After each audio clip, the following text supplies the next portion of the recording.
All right, so if you've been kind of paying attention, I'm setting out the players for this, right? So we've talked about how the rebels are in this. We've got some uh, African Americans involved. We have the French involved. We have the British involved. One of the things that the British, strategy wise, because they were a large naval power, they needed to be able to land that land army. So what their strategy is going to be is to capture all the ports because they needed hundreds of supply ships for all of this. So primarily they thought, if we can capture New York, the crown had the most support in New York. That would give them control of the Hudson River, and it would, in essence, they thought it would force Massachusetts, New Jersey, and Pennsylvania all to surrender. And they thought if those could surrender, then the rest would eventually fall. Um, Another group that we see that are players in this are the Loyalists, and these are the people in the United States, or I'm sorry, in the colonies, who are loyal to the British Crown. And mainly that's because they have cultural and or economic ties to England. And so their social stability depended on that monarchy and that aristocracy. And they feared democratic tyranny. So they were afraid that if the colonies did declare independence and if they won, that they would have a tyrannical government who would be violent, self interested, and individuals who were really in search of power, um, so that they would no longer be able to have their social standing that they had. There's another group who are involved, and that will be the natives.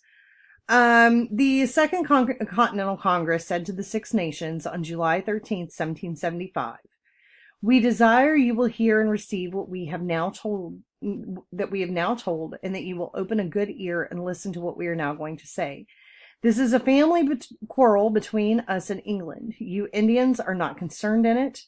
We don't wish you to take up the hatchet against the king's troops. We desire you to remain at home and not join either side, but keep the hatchet buried deep." In reality, the natives will choose sides. They were angry with the colonists for encroaching on their land. Many were angry with the British for leaving them out of the treaty after the French and Indian War. And we see where Joseph Brant, who was a Mohawk chief, he led 4 of the 6 nations against the American colonists. So 4 of the 6 nations will go against the U.S. And then we have another group who are considered traitors.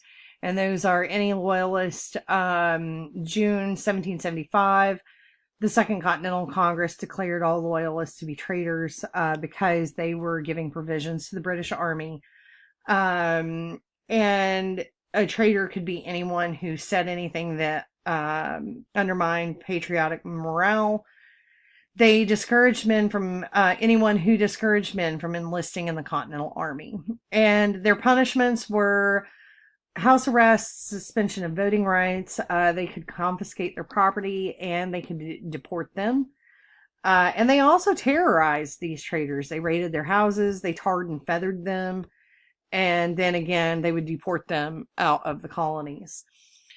So, the Battle of Saratoga, we are kind of fast forwarding here. We talk about 2 major battles, one being Bunker Hill, the last being the Battle of Saratoga. And this is an essential victory. It was a colonial win, and this happens October 17th, 1777.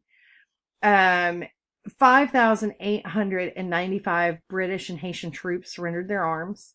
General John Burgoyne has lost 86% of his force.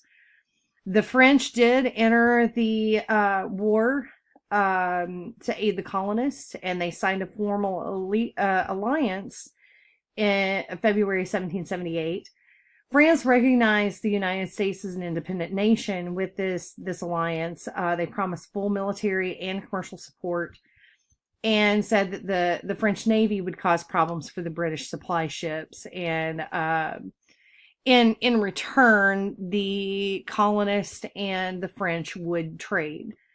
Worst case, French involvement would drain England even further. So it drains them financially, it depletes their military, and I mean, they just kicked off another war. Who knows? I mean, you know, maybe somebody else loses near, and England and France get to go at it again, you know. So there's a lot of different arguments with this. There's the argument that the British just eventually say, fine, just let them be, and they quit trying.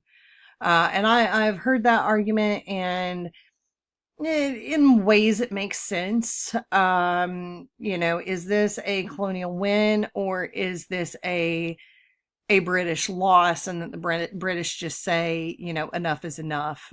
We fought long enough. This is killing us financially, and they just walk away. So, I mean, there's different arguments that can be made here, but in essence, September 3rd, 1783, the Treaty of Paris ends the Revolutionary War, and it does acknowledge America's independence.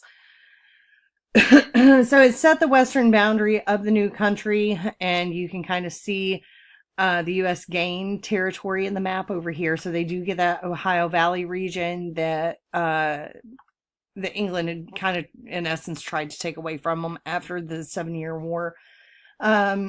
They withdrew British troops, but again, they still failed to recognize the Native Americans and what happens to them. Conclusions for this is all about perspective, guys. The British are convinced they can't lose. Their goal is to rejoin the colonies back to the new British Empire. They're unfamiliar with the landscape. They have 3,000 miles that they have to transport, you know, supplies and men. And at the end of the journey, they have to fight. The revolution really does disrupt lives everywhere. And it requires men and women to think about politics, liberty, government, slavery, tyranny, independence, and equality in a way that it hadn't been thought of before. So it really truly is about perspective on this. And then the colonies are set with some issues as well. How do they form a new nation, and what shape will that new nation take, and how do you unite 13 unique colonies? And that is where we really see that they start with the Articles of Confederation to try to unite these. The Articles of Confederation really set up a very loose United States. And it really does kind of, they think that they can offset and put the majority of the control into those states' hands, and really lack provisions to have a nation. So we'll look at that in the next video, which will join directly with your discussion board topic. So I hope this is helping support your reading and what you need to be looking at. Let me know if you have any questions. Always email me if you've got questions about the content. So.